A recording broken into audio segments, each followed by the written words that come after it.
पहले आपको ईरान के नए सुप्रीम लीडर का ट्रंप को ओपन चैलेंज दिखाएंगे। सत्ता मिलते ही मुश्तबा खामेनेई ने पहले संबोधन में जैसे तेवर दिखाए हैं वो ट्रंप को बिल्कुल पसंद नहीं आएंगे। इसमें संकेत है कि जंग की ये आग शांत नहीं बल्कि और भयंकर होने वाली है। ईरान के नए खामेनेई को लेकर इंटरनेशनल कलेश भी शुरू हो चुका है। ट्रंप ने कहा है कि नया सुप्रीम लीडर ज्यादा दिन तक नहीं टिकेगा, लेकिन मुश्तबा खामेनेई पर पुतिन और जिनपिंग का जो बयान आया है वो ट्रंप का तनाव बढ़ाने वाला है, वो भी देखिएगा। फिर युद्ध की चिंगारी से कच्चे तेल में लगी आग का विश्लेषण करेंगे जो आज $120 प्रति बैरल तक पहुंच गया। इस पर ट्रंप ने कहा है कि ये सब सिर्फ कुछ वक्त के लिए है और सुरक्षा शांति के लिए यह कीमत बहुत छोटी है। लेकिन क्या इसका असर भारत पर पड़ने वाला है? सरकार की ओर से क्या बयान आया है, समझना जरूरी है।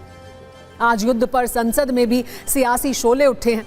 विपक्ष की मांग थी कि पश्चिम एशिया में बने हालात से भारत पर क्या असर होगा, उस पर चर्चा हो। लेकिन सरकार ने कहा कि विपक्ष स्पीकर ओम बिरला के खिलाफ नो कॉन्फिडेंस मोशन लाया है, बहस उस पर हो। इस युद्ध के बीच पीएम मोदी और विदेश मंत्री की मुलाकात भी हुई है। बड़ी खबर बंगाल से है, जहां मुख्य चुनाव आयुक्त ज्ञानेश कुमार पहुंचे हैं। आज वो कालीघाट मंदिर में पूजा करने गए थे, जहां लोगों ने उनका विरोध किया और गो बैक के पोस्टर दिखाए। खबर है कि टीएमसी ने भी ज्ञानेश कुमार के खिलाफ महाभियोग वाली बड़ी तैयारी कर ली है। आज अरविंद केजरीवाल को एक राहत मिली है। शराब नीति के केस में हाई कोर्ट ने निचली अदालत की रिहाई वाले ऑर्डर पर रोक लगाने से इनकार कर दिया है। हालांकि सीबीआई की याचिका पर कोर्ट ने केजरीवाल, सिसोदिया समेत सभी पक्षों से जवाब भी मांगा है। और अमेरिका इजराइल ईरान के युद्ध से शेयर बाजार पर संकट बम गिरा है। आज सेंसेक्स 1352 अंक और निफ्टी 422 अंक गिर गया। रिपोर्ट्स के अनुसार इस जंग के 10 दिन में निवेशकों के 22 लाख करोड़ रुपए खाक हो चुके हैं। एक्सपर्ट्स के अनुसार अब भी इसमें राहत मिलती हुई नहीं दिख रही है। तो चलिए सत्ता शुरू करते हैं और सबसे पहले बात डोनाल्ड ट्रंप के ऑपरेशन मुश्तबा की। 10 दिन ईरान में 1400 लोगों की मौत, 4000 से ज्यादा लोग घायल। ईरान में 10,000 नागरिक ठिकानों पर बमबारी। ईरान में 3400 से ज्यादा सैन्य ठिकानों पर अटैक। 65 से ज्यादा स्कूल नष्ट, 32 बड़े अस्पताल तबाह। ये कहानी अमेरिका और ईरान के बीच चल रहे युद्ध की है। ये आंकड़े हैं अमेरिका और ईरान के बम और मिसाइल हमलों से ईरान में हुई तबाही के। पिछले 10 दिन से कुछ इसी तरह ट्रंप और नेतन्याहू ईरान को टारगेट कर रहे हैं, तबाह कर रहे हैं, वहां सत्ता परिवर्तन की कोशिश कर रहे हैं। लेकिन आयतुल्ला अली खामेनेई, IRGC के कमांडर इन चीफ, ईरान की आर्म्ड फोर्सेस के चीफ ऑफ स्टाफ, ईरान के 2 रक्षा मंत्री, IRGC के बड़े अधिकारी, 7 टॉप कमांडर की मौत के बाद भी ईरान झुकने को तैयार नहीं है। ईरान अमेरिका के सामने सरेंडर नहीं कर रहा है, बल्कि नए अंदाज और नए हथियारों के साथ करारा जवाब दे रहा है। अमेरिका को अपनी रणनीति बदलने के लिए मजबूर कर रहा है। ट्रंप और नेतन्याहू के सत्ता परिवर्तन वाले सपनों को चुनौती देने वाले ईरान के नए चेहरे का नाम है मुश्तबा खामेनेई। ये ईरान के वर्तमान सुप्रीम लीडर नियुक्त हो चुके हैं। इनका पूरा नाम सैयद मुश्तबा हुसैनी खामेनेई है। ये ईरान के पूर्व supreme leader ayatollah Ali Khamenei के दूसरे बेटे हैं। अब कैसे अपने पिता की मौत का बदला लेने का प्रण ले चुके हैं वो आपको बताएंगे। साथ में ये भी जानिए कि कैसे अचानक अमेरिका ईरान में अपनी रणनीति बदलने पर मजबूर हो चुका है, कैसे अमेरिका नया टारगेट फिक्स करने पर मजबूर हो चुका है। ये बातें ट्रंप के नए बयान, नए संदेश और संकेत के आधार पर कही जा रही हैं। ट्रंप ईरान में नए सुप्रीम लीडर के चयन से बिल्कुल खुश नहीं है। खामेनेई की तरह नए सुप्रीम लीडर को भी खत्म करने के दावे किए जा रहे हैं। ईरान में शहर शहर ये खौफ है कि अमेरिका ने ऑपरेशन मुश्तबा शुरू कर दिया है। कहानी यही है कि अमेरिका ईरान युद्ध में अब नए सुप्रीम लीडर वाली लड़ाई शुरू हो चुकी है। ट्रंप का नया टारगेट मुश्तबा खामेनेई है, क्योंकि ईरान में इस्लामिक सत्ता, संप्रभुता और सुरक्षा से समझौता करने के लिए कतई तैयार नहीं है। यही तेवर, यही अंदाज ट्रंप को टीस दे रहे हैं। मतलब यही नए खामेनेई से ट्रंप खुश नहीं हैं। ट्रंप ने यह भी कहा है कि ईरान के नए सुप्रीम लीडर ज्यादा दिन नहीं रहेंगे। अमेरिकी मंजूरी के बिना नहीं टिकेगा ईरान का नया नेता। अमेरिका पहले भी ऐसे बयान जारी कर चुका है। ये कह चुका है कि उसकी मंजूरी के बिना ईरान का नया सुप्रीम लीडर नहीं चुना जाएगा। ऐसे में कई सवाल हैं। क्या ट्रंप मुश्तबा खामेनेई को रास्ते से हटाने वाले हैं? ईरान के नए सुप्रीम लीडर को रास्ते से हटाने के लिए किस हद तक जाएंगे ट्रंप? ईरान में सत्ता परिवर्तन के लिए ट्रंप का अगला कदम क्या होगा? आपको बता दें कि ईरान में असेंबली ऑफ एक्सपर्ट्स के 88 सदस्यों ने नए सुप्रीम लीडर को लेकर मुश्तबा के नाम पर मुहर लगाई थी। अब खामेनेई के बेटे ईरान के सबसे शक्तिशाली पद को संभाल रहे हैं। न सिर्फ खामेनेई के पद को उन्होंने संभाला है, बल्कि उसी तलखी के साथ अमेरिका को जवाब भी दे रहे हैं। थोड़ी देर पहले मुश्तबा खामेनेई ने सुप्रीम लीडर बनने के बाद पहला संबोधन दिया, जिसमें उन्होंने ट्रंप को दर्द देने वाली 3 बड़ी बातें कही। मुश्तबा खामेनेई ने कसम खाई है कि वो ईरान के सम्मान, संप्रभुता, गरिमा और आज़ादी की रक्षा करेंगे। मुश्किल वक्त में भी वो ईरान की जनता के साथ मजबूती के साथ खड़े हैं। सबसे बड़ी बात, वो शहीदों के रास्ते पर आगे बढ़ेंगे। मतलब ये कि वो खामेनेई की मौत का बदला लेंगे। वो अमेरिका और इजराइल को सबक सिखाएंगे। इसलिए ये युद्ध अभी रुकने वाला नहीं है। ट्रंप की चिंताओं की सीमा सिर्फ ईरान तक सीमित नहीं है। जैसे जैसे ये युद्ध आगे बढ़ रहा है, नए कैरेक्टर की एंट्री इसमें हो रही है। ईरान में नए सुप्रीम लीडर बनने के बाद रूस और चीन ने मुश्तबा खामेनेई का समर्थन कर नए संकेत दे दिए हैं। एक तरफ ट्रंप हैं जो ईरान पर बम और मिसाइल वर्षा कर रहे हैं, वहीं दूसरी ओर मुश्तबा पर चाइनीज और रशियन बधाइयों की वर्षा हो रही है, जो ट्रंप की चिंता बढ़ा रही है। चीन ने ईरान के नए सुप्रीम लीडर मुश्तबा खामेनेई की नियुक्ति पर प्रतिक्रिया देते हुए इसे ईरान का आंतरिक मामला बताया है। चीन के विदेश मंत्रालय के प्रवक्ता गुओ जियाकुन ने एक प्रेस ब्रीफिंग में कहा कि यह फैसला ईरान के संविधान के अनुसार लिया गया है। सुप्रीम लीडर चुनना ईरान का निजी मामला है। ईरान की संप्रभुता, सुरक्षा, क्षेत्रीय अखंडता का सम्मान होना चाहिए। ईरान में सत्ता परिवर्तन चाहने वालों का समर्थन चीन नहीं करेगा। जाहिर है ये मैसेज ट्रंप और नेतन्याहू के लिए स्पष्ट है। वहीं रूस ने भी कुछ इसी तरह ट्रंप पर जुबानी फायरिंग की है। ईरान के नए सुप्रीम लीडर को पुतिन ने बधाई दी है। पुरानी दोस्ती की याद दिलाते हुए कहा है कि ईरान के प्रति रूस का अटूट समर्थन है। ईरान का विश्वसनीय साझेदार रूस रहा है और रहेगा। सवाल यही है कि ये युद्ध कितने दिनों तक चलेगा। ईरान में इस्लामिक सत्ता का क्या होगा? ईरान में ट्रंप की कठपुतली सरकार बनेगी या फिर खामेनेई के वचन और विचार का विस्तार होगा? ट्रंप के इरादों और नए तेवर से तो ऐसा नहीं लगता है। आज आपको मुश्तबा खामेनेई के बारे में भी जानना चाहिए। ये समझना चाहिए कि कैसे ईरान अभी अमेरिका और इजराइल को बहुत दर्द देने वाला है। मुश्तबा खामेनेई नए सुप्रीम लीडर की जिम्मेदारी अभी ज़रूर संभाल रहे हैं, लेकिन IRGC पर उनका कंट्रोल पहले से रहा है, जो ईरान के हमलों में भी अब दिख रहा है। मुश्तबा खामेनेई पिछले 20 साल से पिता के ऑफिस को चला रहे थे। IRGC के साथ उनके बेहद करीबी रिश्ते थे और अंदर तक पकड़ भी थी। वो सुप्रीम लीडर और IRGC कमांडरों के बीच मुख्य कड़ी रहे हैं। मुश्तबा के नेतृत्व में हमले और तेज हो सकते हैं। खामेनेई की हत्या का बदला लेने की रणनीति है, जो उनकी बातों से भी स्पष्ट है। सवाल यह है कि उनकी चुनौतियां क्या है? सेना सुरक्षा बलों को एकजुट रखना, युद्ध के वक्त अंदरूनी लड़ाई ना हो ये सुनिश्चित करना, ईरान में पावर की जंग शुरू ना हो ये भी देखना, क्योंकि सत्ता विरोधी संघर्ष वहां कई दिनों तक चला था। जहां तक विकल्प की बात है तो 2 विकल्प साफ साफ दिख रहे हैं। एक ये कि अमेरिका और इजराइल के साथ जंग जारी रहे। दूसरा ये कि अमेरिका और इजराइल के सामने ईरान सरेंडर कर दे, अमेरिका की सभी शर्तों को स्वीकार कर ले, ईरान में सत्ता परिवर्तन को मंजूरी दे दे, जिसकी उम्मीद काफ़ी कम दिखाई दे रही है। ईरान के परमाणु कार्यक्रम की वजह से ये जंग शुरू हुई। ऐसे में सवाल यह है कि क्या ईरान के नए सुप्रीम लीडर परमाणु हथियार बनाएंगे? आइए समझते हैं कि सवाल क्या है। सवाल यह है कि क्या खामेनेई का सपना मुश्तबा पूरा करेंगे? क्या परमाणु बम बनाने की कोशिश तेज होगी? ये वही मुद्दा है जिसकी वजह से ईरान में तबाही है, अमेरिका के हमले हैं। जो खबरें आ रही हैं उसके अनुसार ईरान के पास अभी 60% संवर्धित यूरेनियम है। परमाणु बम बनाने के लिए 90% संवर्धित यूरेनियम की जरूरत होती है। ईरान को ऐसा करने में सिर्फ 1 हफ्ते का वक्त लगेगा। ईरान के पास 440 किलो संवर्धित यूरेनियम मौजूद है। यूरेनियम 11 परमाणु बम बनाने के लिए काफ़ी है सत्ता में। लेकिन आइए अब बात करते हैं ईरान में आई उस तबाही की जिसमें तेजाबी आग है, केमिकल वर्षा है। पिछले 10 दिनों से चल रहे युद्ध का ये सबसे चौंकाने वाला पक्ष है, सबसे हैरान करने वाली तस्वीर है। ईरान से आई ये तस्वीर हर किसी को डरा रही है। अमेरिका और इजराइल ने ईरान की कई तेल सुविधाओं पर हमले किए थे। तेल रिफाइनरी को मुख्य रूप से टारगेट किया था। पश्चिमी तेहरान में शाहरान ऑयल डिपो, उत्तर पूर्वी तेहरान में आगदासिए ऑयल वेयरहाउस, इसके अलावा भी कई ठिकानों पर बमबारी की। मिसाइलें दागी। इजराइल ने दावा किया कि ये सुविधाएं ईरानी सेना विशेष तौर पर IRGC की ओर से इस्तेमाल की जा रही थी। इन हमलों के बाद आपको 8 स्टेज के साथ आइए बताते हैं कि ईरान में इजराइल के हमलों के बाद हुआ क्या है, कैसे कुछ ही मिनटों में मौत का मातम पसर गया। इजराइल और अमेरिका ने तेहरान में तेल ठिकानों पर स्ट्राइक की। उसके बाद भयानक विस्फोट हुआ, भीषण आग लगी, जिसके बाद दावा है कि केमिकल वर्षा शुरू हो गई। तेल रिफाइनरी पर अटैक के बाद तेल वाली तेजाबी बारिश शुरू हो गई। आसपास के इलाके में काला धुआं दिखा, दिन में रात जैसा अंधेरा हो गया। इसका असर धीरे धीरे बढ़ता गया। कई किलोमीटर तक के इलाके में हवा जहरीली हो गई। तेहरान में एसिड रेन से बचने का अलर्ट जारी किया गया। इस हमले में कई लोगों की मौत का दावा किया जा रहा है।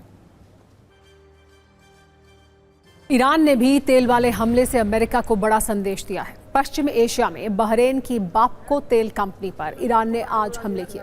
ड्रोन और मिसाइल स्ट्राइक के बाद कंपनी की मुख्य रिफाइनरी में आग लग गई। ये तस्वीर बहरीन की तेल रिफाइनरी बापको की है। हमले के बाद कंपनी ने इसे फोर्स मेजोर घोषित कर दिया, जिससे उसके ऑपरेशंस और शिपमेंट प्रभावित हुए हैं।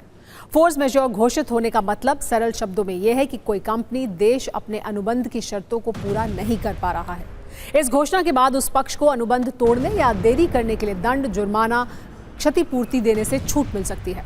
उदाहरण के तौर पर अगर कोई तेल रिफाइनरी पर हमला हो जाए और उत्पादन रुक जाए तो कंपनी फोर्स मेजोर घोषित कर सकती है। मतलब वो तय मात्रा में तेल या गैस सप्लाई नहीं कर पाएगी और खरीदार उसे जुर्माना नहीं देगा। इन खबरों को पढ़ने के बाद लोगों के मन में ये सवाल उठ रहा है कि क्या भारत में गैस की किल्लत हो रही है? क्या भारत में ऐसे हालात बन रहे हैं जहां गैस की बड़ी कमी होने वाली है? सरकार और तेल कंपनियां लगातार कैसे इन दावों का खंडन कर रही हैं, वो हम आपको दिखाएंगे। लेकिन ऐसे सवालों को हवा देने का काम पुणे से आई ऐसी खबरों ने किया है, जिसमें गैस की किल्लत का दावा है। दावे के अनुसार LPG गैस की सप्लाई प्रभावित होने से पुणे में गैस से चलने वाले 18 शमशान घाट अस्थायी रूप से बंद किए गए हैं। इसे लेकर पुणे नगर निगम का कहना है कि जैसे ही गैस आपूर्ति सामान्य होगी, शमशान घाट को एक बार फिर से शुरू कर दिया जाएगा। फिलहाल लोगों के पास वेटिंग से बचने के लिए लकड़ी की चिता पर अंतिम संस्कार करने का विकल्प मौजूद रहेगा। जानकारी के अनुसार गैस के जरिए एक अंतिम संस्कार करने के लिए लगभग 18 किलोग्राम LPG की जरूरत होती है। लेकिन निगम के अनुसार गैस आपूर्ति में कमी आने से शमशान घाटों को चलाना फिलहाल संभव नहीं है। इसीलिए एहतियात के तौर पर सभी 18 गैस आधारित शमशान घाट अस्थायी रूप से बंद किए जाते हैं। लेकिन क्या वाकई देश में गैस की कमी हो रही है? इस पर सरकार और तेल कंपनियों का क्या कहना है, वो भी आपको बताएंगे। लेकिन पहले ये देखिए कि पुणे में गैस की कमी वाले दावे का सच क्या है। मी आपल्याला क्रिमेटोरियम पुरतं सांगतो की 18 ठिकाणी हे LPG बेस्ड सिस्टम आहे, 18. तसेच 10 सिस्टम जे आहे विद्युतवर बेस्ड आहे आणि बाकी 34 जे आहे ते APC आहे, म्हणजे वुडन सिस्टम आहे. तर म्हणजे बाकी प्रत्येक सौदागृही ज्या ठिकाणी आहे तिथे वेगवेगळे सिस्टम आहेत. तर बाकी ठिकाणी आम्ही APC किंवा जो इलेक्ट्रिक सिस्टम आहे त्याचा वापर जास्त करू, त्याची संख्या वाढवू. आणि मात्र तुम्ही एवढं समजू शकता की 1 से 18 जे आपला रोज होऊ शकते सौदा, याच्यापैकी मात्र 18 जे सिस्टम आहे तेच थोडासा आम्हाला याच्यामध्ये इश्यूज होणार आहे, पण काही प्रॉब्लेम नाही आहे. देश में पेट्रोल, डीजल और गैस की कमी होने वाली है या हालात खराब होने वाले हैं? आपके पास भी ऐसी अफवाहों के मैसेज फॉरवर्ड होते हुए पहुंचे होंगे, लेकिन क्या इसमें थोड़ी भी सच्चाई है? इस पर तेल कंपनियों के बयान को आप नोट कीजिए और अफवाहों से दूर ही रहें। भारत पेट्रोलियम कॉर्पोरेशन लिमिटेड ने उपभोक्ताओं को मैसेज भेजा है, जिसमें लिखा है कि सोशल मीडिया पर ईंधन की आपूर्ति में कमी के जो दावे चल रहे हैं वो भ्रामक और निराधार हैं। देश में ईंधन की पर्याप्त उपलब्धता है। नागरिकों को आश्वासन दिया जाता है कि चिंता करने की कोई आवश्यकता नहीं है। ईंधन का समझदारी से उपयोग करना हमेशा मददगार होता है। दूसरी तेल कंपनी भी लगातार पेट्रोल, डीजल और गैस वाली अफवाहों से दूर रहने की सलाह दे रही हैं। इंडियन ऑयल कॉर्पोरेशन लिमिटेड के अनुसार भारत में ईंधन का पर्याप्त भंडार उपलब्ध है और आपूर्ति और वितरण नेटवर्क सामान्य रूप से कार्य कर रहे हैं। नागरिकों को आश्वस्त किया जाता है कि किसी भी प्रकार की चिंता करने की आवश्यकता नहीं है।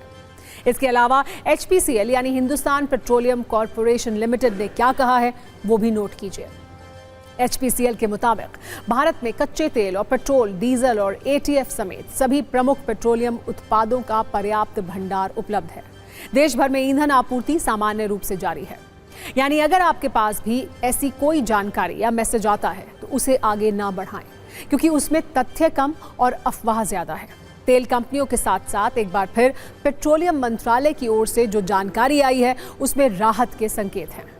पेट्रोलियम मंत्रालय के सूत्रों से बड़ी खबर यह है कि भारत में पेट्रोल, डीजल और एलपीजी का पर्याप्त स्टॉक है और फिलहाल पेट्रोल और डीजल की कीमतें नहीं बढ़ने वाली हैं। ऐसे में सवाल यह है कि आखिर पुणे में 18 गैस वाले शमशान घाट बंद होने का सच क्या है। इसे भारत सरकार के एक नोटिस से जोड़कर देखा जा रहा है जो हाल ही में जारी किया गया था, जिसमें एलपीजी वाला अलार्म है।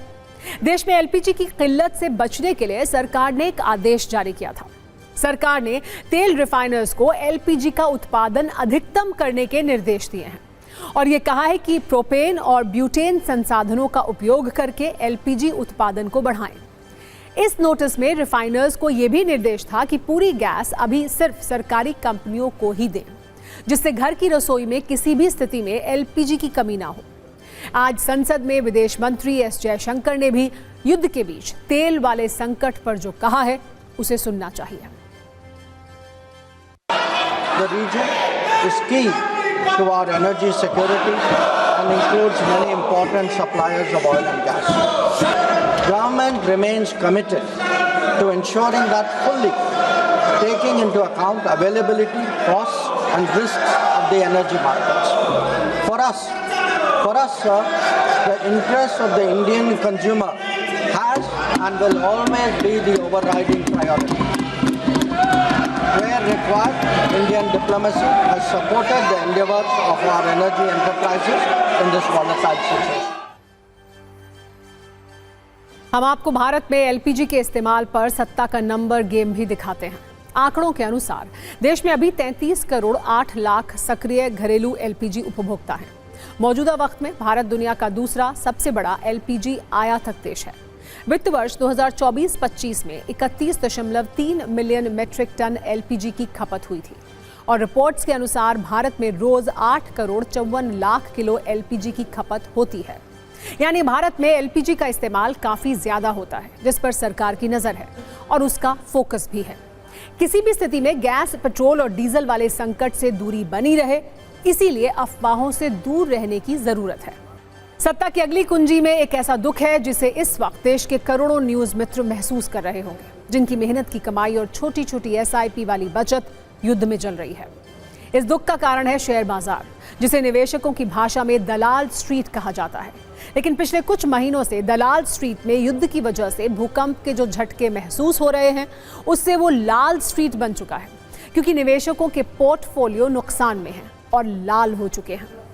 टैरिफ की मार हो या युद्ध का माहौल, सबसे बड़ी कीमत शेयर बाजार को ही चुकानी पड़ती है। इस बार भी ऐसा ही हो रहा है। पश्चिम एशिया के युद्ध का साइड इफेक्ट साफ दिख रहा है, जिसकी वजह से कच्चे तेल के दाम आसमान पर पहुंच गए हैं, जबकि शेयर बाजार जमीन पर आता जा रहा है।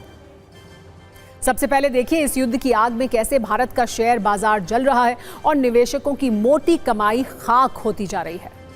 अमेरिका, इजरायल और ईरान के कारण शेयर बाजार में आज यानी 9 मार्च को बड़ी गिरावट देखने को मिली है। सेंसेक्स 1352 अंक नीचे गिर गया और निफ्टी में भी 422 अंक की गिरावट रही। रिपोर्ट्स के अनुसार युद्ध की वजह से सिर्फ 10 दिन में निवेशकों के 22 लाख करोड़ रुपए डूब चुके हैं। इसकी सबसे बड़ी वजह है कच्चे तेल के दाम, जो रॉकेट की तरह भाग रहे हैं। नए युद्ध की चोट से कच्चे तेल में जो विस्फोट हुआ है वो भी आप देखिए। रिपोर्ट्स के अनुसार कच्चे तेल की कीमत 10 दिन में 60% बढ़ गई है। क्रूड की कीमतें $115 प्रति बैरल के पार पहुंच गई हैं। सिर्फ एक दिन में कच्चे तेल की कीमत 28% बढ़ी है। 2022 के बाद ये कच्चे तेल के दाम का सबसे उच्चतम स्तर है और चिंता की बात यह है कि एक्सपर्ट्स के अनुसार कच्चे तेल के दाम अभी $150 प्रति बैरल तक जा सकते हैं। लेकिन क्या सिर्फ शेयर बाजार में गिरावट की वजह कच्चा तेल है? आखिर विदेशी निवेशक भारतीय बाजार से क्यों भाग रहे हैं? आज इसे भी समझना जरूरी है। असल में पश्चिम एशिया में भयंकर युद्ध से निवेशकों में घबराहट का माहौल है। ईरान के स्ट्रेट ऑफ हॉर्मूज को बंद करने से फ्यूल सप्लाई चेन बिगड़ने का डर है, क्योंकि बड़ी संख्या में ऑयल टैंकर यहां फंसे हुए हैं। इससे कच्चे तेल की कीमतों में जबरदस्त इजाफा हो रहा है। इसके अलावा इजरायल और ईरान एक दूसरे की ऑयल रिफाइनरी पर भी हमले कर रहे हैं। और एक बड़ी वजह यह भी है कि डॉलर लगातार मजबूत हो रहा है और इससे रुपया रिकॉर्ड निचले स्तर पर जा पहुंचा है। लेकिन असर कितने दिन तक और रहेगा इसका? क्या हालात अभी और खराब होंगे? ये एक्सपर्ट से आइए समझते हैं। शेयर मार्केट कम हो रहा होता है या कभी भी महंगाई हो रही होती है, इन्फ्लेशन हो रहा होता है जो कि इस वक्त हो रहा है, तो उसमें आरबीआई क्या करता है, वो अपने इंटरेस्ट रेट बढ़ा देता है।